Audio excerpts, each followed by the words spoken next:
And that too passes 4-0. Congratulations to San Diego Cooperative Charter School. And now we have the petition and charter for Kavod Elementary Charter School.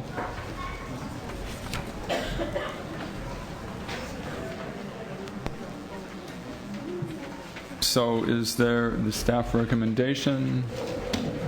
Mr. Aguirre?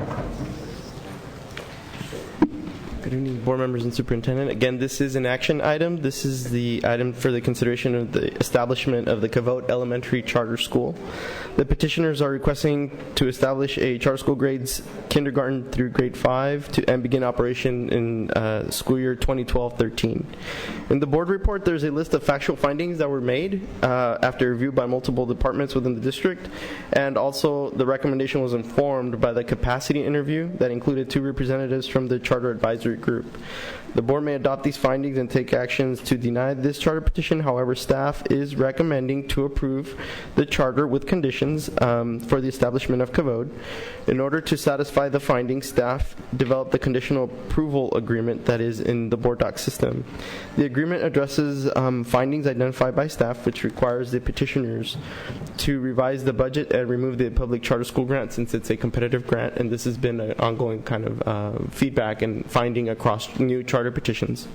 By August 15th, another condition is the charter submit an executed lease and documentation that demonstrates compliance with California Building Code. Again, that's approximately 2 weeks before school starts, so we want to make sure students are in a safe building. By April 27th, which is a month from today, revise the charter to include specific procedures, policies, and timelines associated with the student selection and admissions lottery. The proposed timelines require that the agreement be submitted to district by April 27th. If the petitioners do not agree to the agreement, the approval of the petition shall be considered rescinded. However, these are fairly minor in nature and address some of the technical findings from staff. Mr. Barnett, question? 2 questions. Number 1, I notice in this case we're talking about an actual start date versus, I know sometimes it's said X number of years from the initiation. They're confident that they can start this July 1 and would prefer to have the date as opposed to saying 3 years from they've expressed to us that they want to open in the fall. So the charter term would begin July 1st. Okay. Can you also explain, because staff is recommending 3 years, yes, and that's based on the discussions the board has had starting a year ago on having certain criteria met, which would allow a 5-year versus a 3-year, and I think it'd be helpful to explain why staff is recommending 3 years versus 5 years for the initial. Right. In this particular case, the main finding was not a substantially comprehensive description of one of the elements, element 8, which is the admissions element, and given the nature of the program, that is a critical component of the program, which is when you have a language program, you want to make sure you have clear criteria for admissions if there is a lottery. The reality is that usually first-year charters don't implement a lottery, but it may become an issue further down the road once the school reaches capacity. Well, as I recall, the areas that we stated that we would want to restrict it to 3 years versus 5 were, number 1, the financial viability, mm-hmm, number 2, the placement or identification of a director with sufficient academic experience in the past to prove success, and some sort of democratically involved process for board members. I'm not saying your criteria you just mentioned is not appropriate, but it wasn't one of the 3 main ones we discussed as part of limiting it to 3 versus 5. So I guess how are they on those 3 areas? The financial viability, they've expressed that they have financial support from a nationwide organization, but they did include the public charter school grant program, so that's why we're asking that they come back and submit an updated budget that does reflect the positive ending fund balance after they've withdrawn that particular grant. They may receive it, they may not. We just want to make sure they're viable, and that's one of the ways that they can reflect viability is by removing that element from their budget. The Is second, that likely to occur before the opening date, or would that occur? it's my understanding that they've already updated their budget. They just haven't resubmitted it. But again, we haven't reviewed the document at this point in time. The second piece about the director, there's also no director in place at this time. I've actually been informed that they are currently recruiting for a director / principal position. So they don't currently have that person in place at this point in time. Again, at this point, that's our recommendation based. It was a series of items. It wasn't just that one. But again, our findings identify the different areas. And what about the democratic process? My understanding is they're going to be implementing a democratic process. So that piece they're going to be implementing. When you say it's your understanding, is it in the petition? Yeah, it's in the petition, okay. but it's, okay, that's okay. there's a lot of binder. It's in the petition. I couldn't tell you what page, but it's in the petition. Okay, thank you. I'll move staff recommendation. Okay, moved and seconded. We have some public speakers on this item. We have a few, so we'll have 2 minutes per person. Tamar Schnall, David Yeager. Hello again, my name is Tamara Caspi-Schnall. I'm board president and lead petitioner of Kavod Elementary Charter School.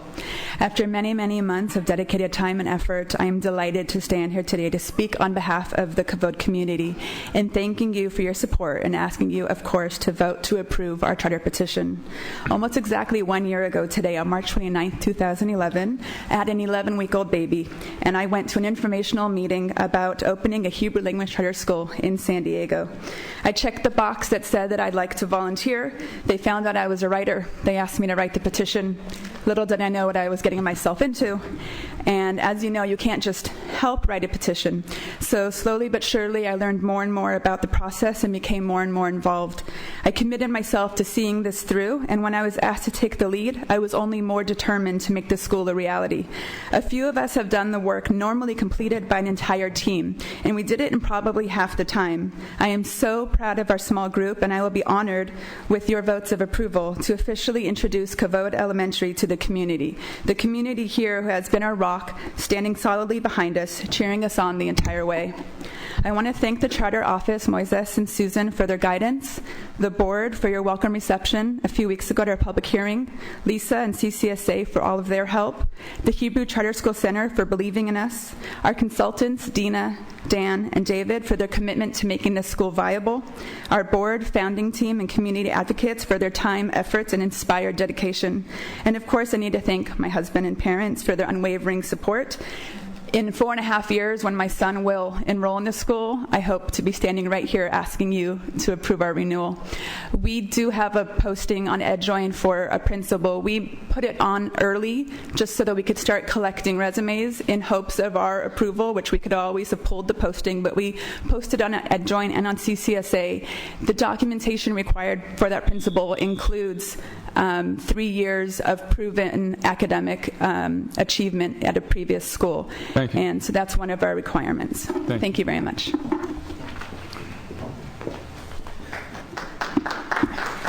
Good evening, Superintendent Quoba, President Evans, and board members. I want to speak real quickly. David Yeager speaking to the conditions in the MOU.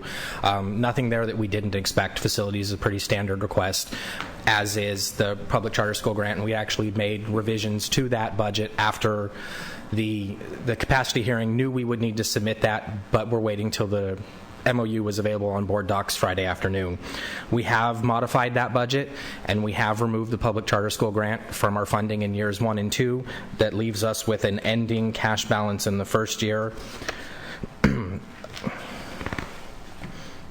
Lost my third page, of a reserve of $78,000 at the end of the first year, reserve of $108,000 after the second year, and giving us positive cash flow through the first 5 years of operation, eliminating the deficit balance that the charter office wanted to see removed. The other issue in there is the admissions policy. At the capacity interview, we did discuss that we knew there would be conversations about fine-tuning that policy to ensure the integrity of the Hebrew language program going forward. We have begun conversations with Albert Einstein and their elementary program, as they have an admission policy that helps ensure the integrity of their German program. However, we are not setting aside any seats for native Hebrew speakers in kindergarten. All students will be able to enroll, and if a lottery is needed, will be the case. There may be the option for a Hebrew language requirement after third grade, as it is proven that the first 3 years of that language development are important for the integrity of the program. We expect to have all of those issues addressed prior to April 27th, and in addition to the job posting, we are requiring that documentation in hopes that you will grant us a conditional 5-year approval this evening once we prove that we have hired a director that meets that requirement. Thank you for your time. Thank you. Jenny Starr and Michael Rosenbaum.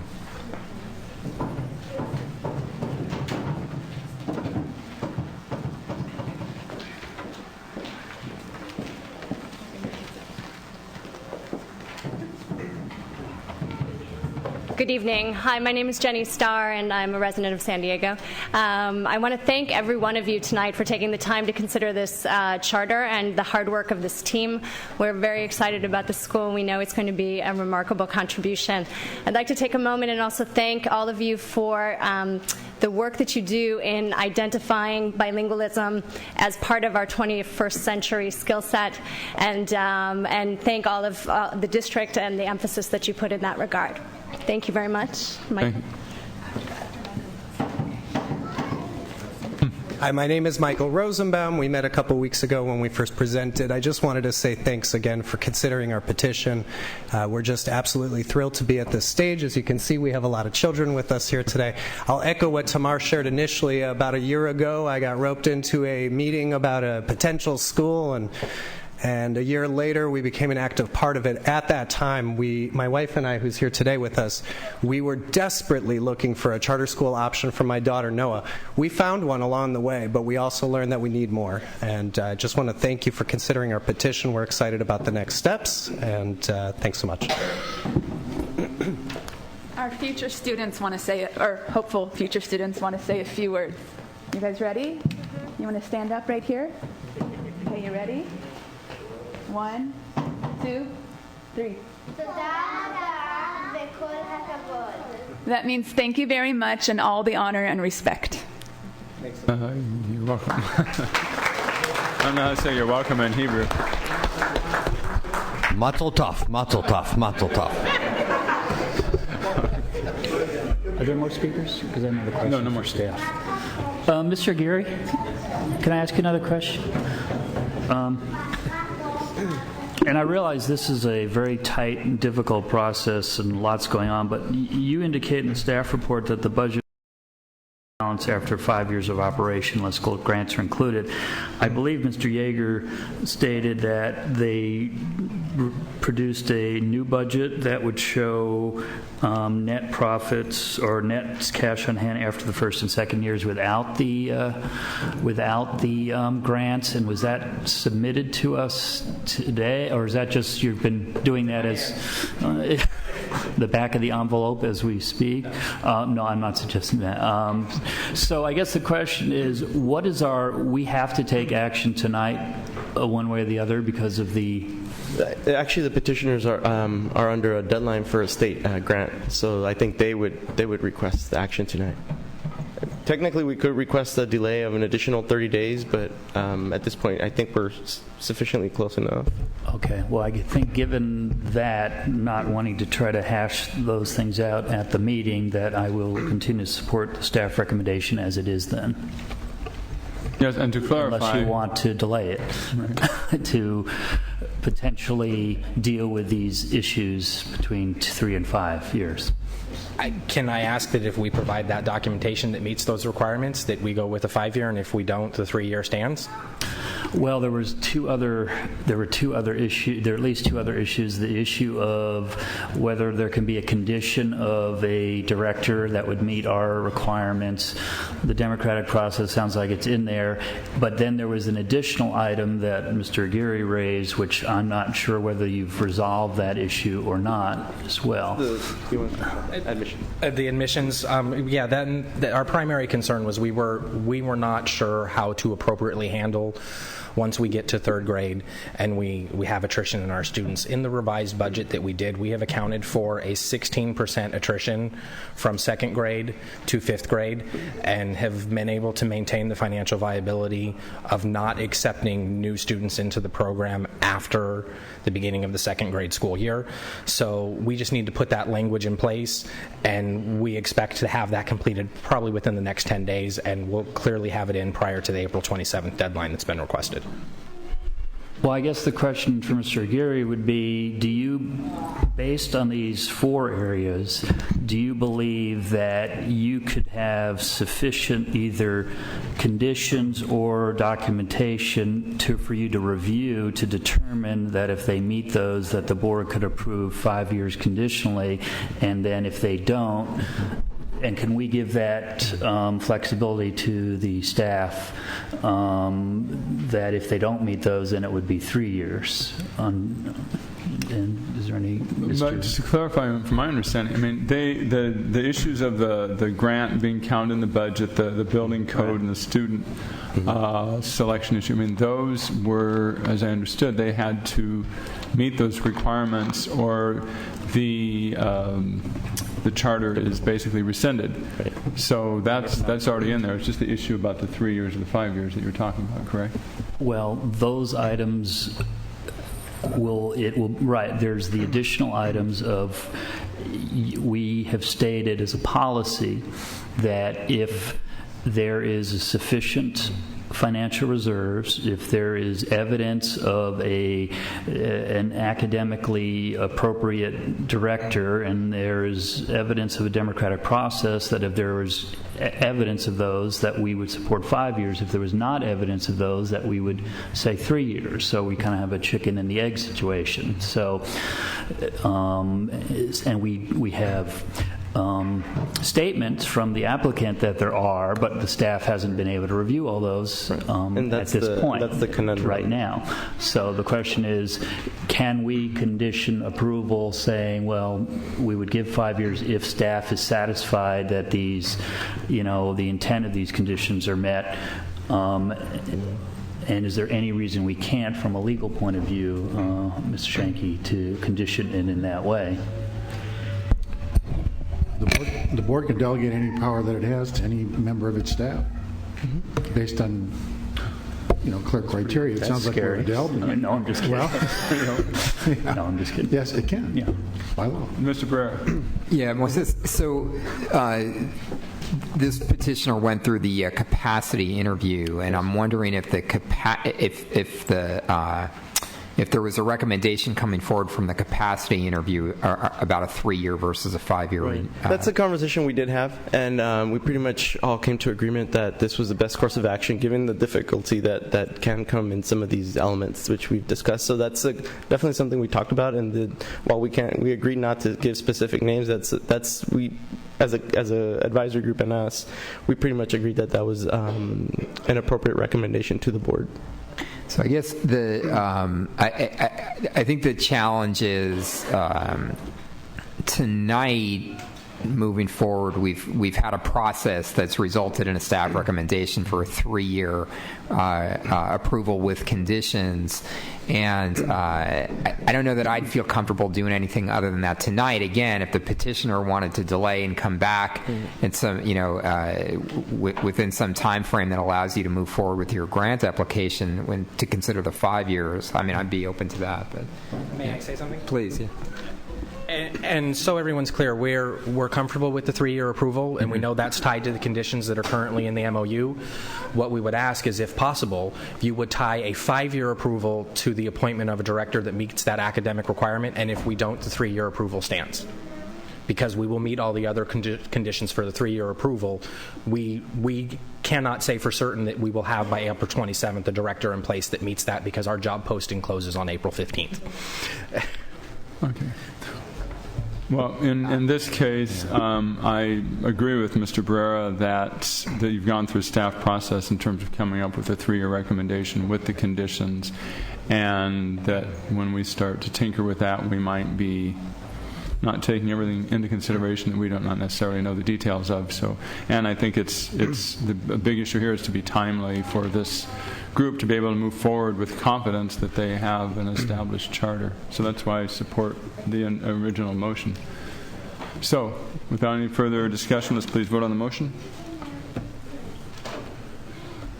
And that passes 4-0. Congratulations. Now you say Mazel Tov. That's the correct use. Somebody's crying.